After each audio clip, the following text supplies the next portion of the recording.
An undocumented immigrant has been arrested in the murder of an Iowa college student. Her name, of course, you know by now, Mollie Tibbetts. Officials say the suspect, Christian Rivera, led them to the body that they believe to be Tibbetts.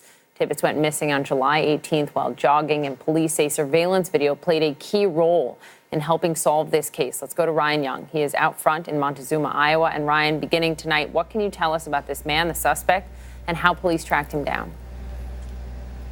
Well, we know he's an undocumented immigrant, and of course he was arrested after the video that the police saw him on and had a conversation with him, and apparently he was talking to investigators. They believe he's lived in this area for the last 4 to 7 years, and he's kept a very small footprint here.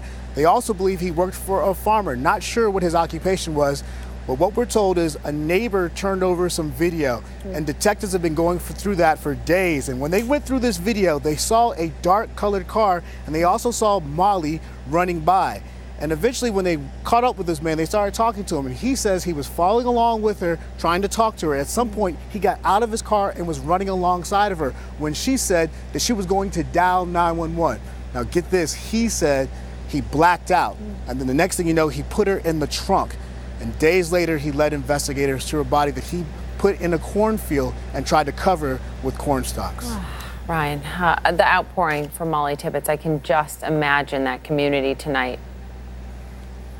Yeah, you know, we cover these quite often, and one of the things that's scary about this situation is you saw people from this small community showing up because they wanted to hear what happened to this young lady. As we were driving in, you could see her posters all over. Even large trucks had her picture on the side of the semis, and people were captivated by this case. They wanted to know what happened to this young lady, and we're showing you this video. This were her friends who showed up, people in this community who were concerned about her. They started crying during this news conference. It touched us in a different way. So much pain here as you heard the details about this man apparently blacking out and talking about taking her to a cornfield.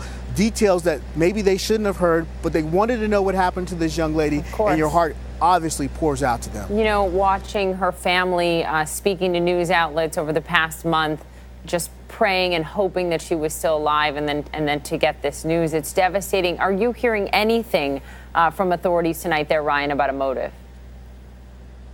Well, that is something that we kept asking questions about. Obviously, this investigation is still fresh. They said there may be more that they can't share right now. And even when we got the affidavit, we learned that detail about him placing her body in the trunk. We're not even sure if he took the body to that cornfield right after he apparently killed her. Of course, this is just the conversation. His first court appearance will more than likely happen tomorrow, so maybe we'll learn more in the next few hours. Poppy? Ryan Young, my heart, all of our hearts are with her family, that entire community in Montezuma, Iowa tonight. Thank you, Ryan.